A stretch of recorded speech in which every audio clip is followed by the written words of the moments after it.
Hello everybody and welcome back to Robert's Reviews. Today is Friday, so as always I do some new releases. I try to get through as many as I can. Today we're going through two, starting with this one, which I'm really happy about. I honestly wasn't expecting it to be very good, and in some cases it wasn't perfect.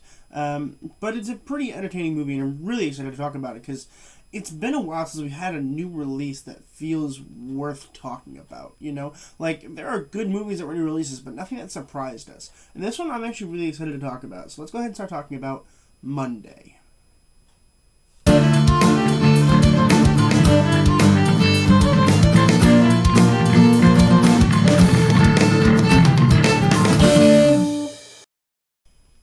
Monday was released in 2021. It was written by Argyris. Argyris. I think it's Argyris Papadimitriopoulos and Rob Hayes. And it was directed by the Argyris guy. He's in the movie, or he's got a somebody named after him in the movie, so that's why I need like Argyris. But like, I wish I could show you this name. It's so crazy. It's like 20 letters. But he's Greek, so like it makes sense. But no spoilers for this review, of course. I don't do spoilers, so no spoilers. Don't worry about it, okay? You're safe. You're safe here. But essentially it follows two characters, right? It follows Sebastian Stan's character, whose name is Mickey, and it follows Denise Go's character, whose name is Chloe. And Mickey has been in Greece, in Athens for like 7 years, and he has a kid that he doesn't get to see because he doesn't have custody of him.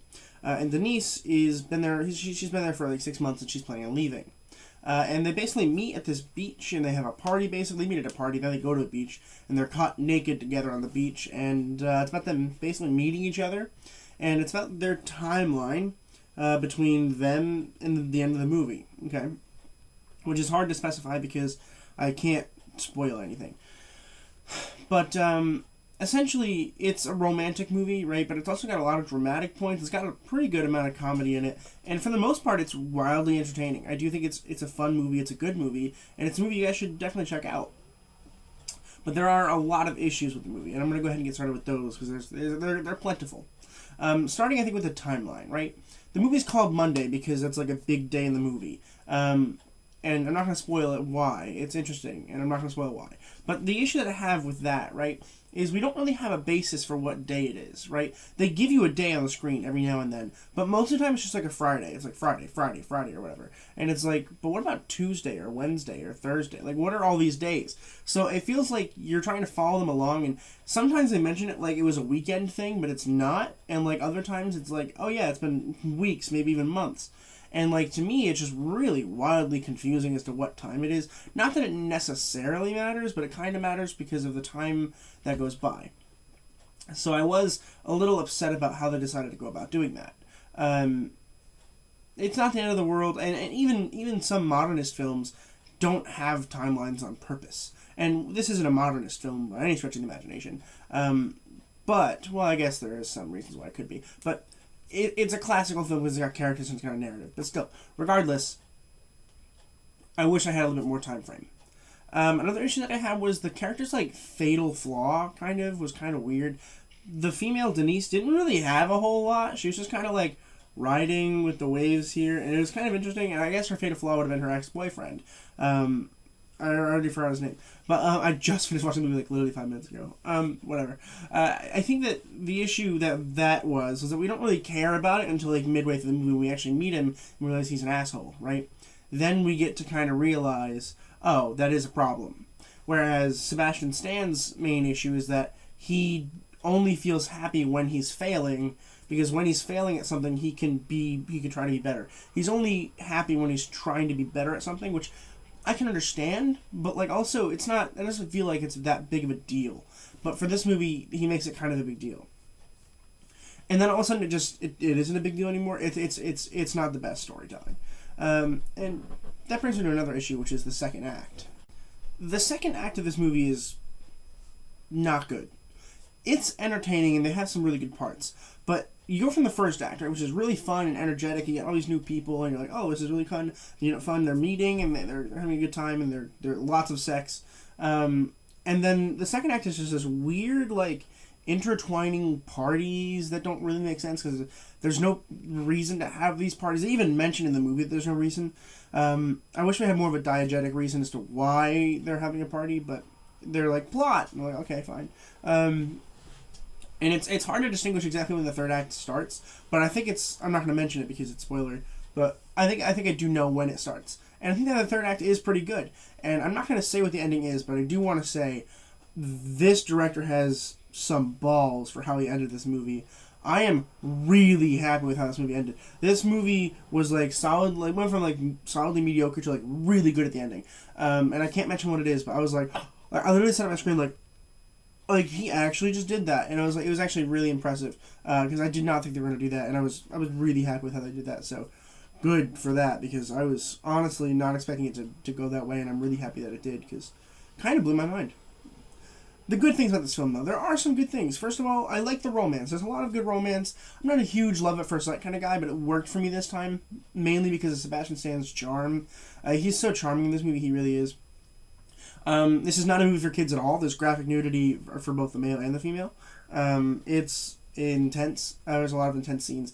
There's nothing gory or anything like that. It's just lots of sex. Lots of it. Which, if you like that kind of thing, this movie would probably be for you. Especially if you're looking at Sebastian Stan shirtless, because you get a lot of that. And Sebastian Stan, let's go ahead and start talking about the acting, because honestly, it's the top part of the movie. Sebastian Stan as Mickey, flawless. So impressive. I really honestly didn't expect it from him. I've seen him in The Devil All the Time, and of course the Falcon Winter Soldier and Bucky Barnes and all that stuff he does in the MCU. I've seen all of that, but I didn't expect it to be this good. I was like, he's gonna be okay. Like, if you watch The Devil All the Time, he's in that one, and it's good. He's really good at it, but I didn't think he was gonna be this good at a romantic part, as well as being comedy and drama, and like, he is. He's really good. Just the way he like contains himself in the film is really, really well done. The way he can express himself in his film is really good. Honestly, this movie is definitely rewatchable because of Sebastian Stan. I'd love to rewatch it, give it a rewatch, and just look out for Sebastian Stan and what he's doing, because honestly, it's quite impressive. Denise Go as Chloe. I think she was also good. I don't think she was quite at the par with Stan here. I really don't. But I do think that she was good. I think that she was an okay partner for Sebastian Stan, particularly because she kind of has to be in the background and quiet, right? Because we wanted to make sure that Sebastian Stan is like at the forefront. That was like their goal, I believe. And it worked because he's loud and he's obnoxious and he's funny and he's charismatic like crazy. And she's this kind of quiet person who's kind of laid back and relax until the third act, when it kind of switches a little bit, which is, I think, the point, which is really nice. And I think that it worked really well, and I think it was a good casting choice, and I don't have any issues with the casting, I really don't. The cast was wonderful. I really enjoyed watching the cast here.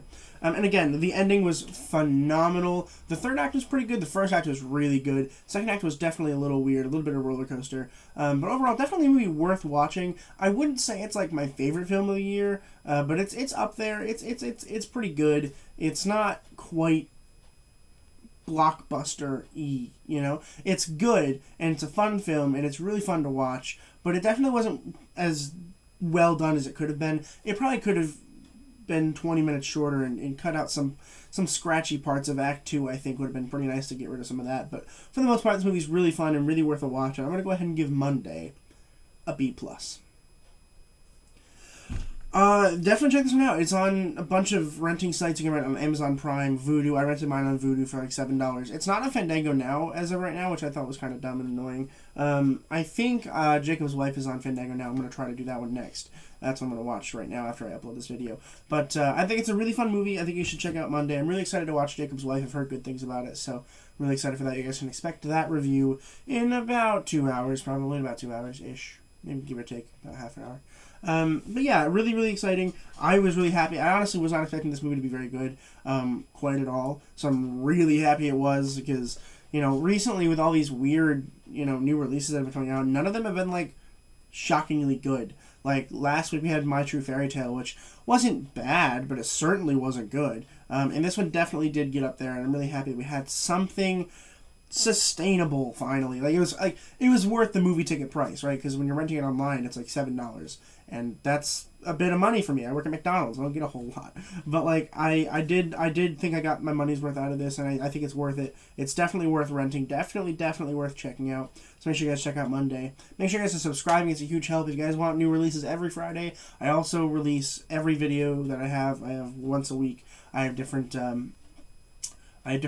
series going on. So make sure you guys are subscribing so you guys can check all those out. And as always, keep watching movies and television. Stay educated, and I'll see you guys in the next video.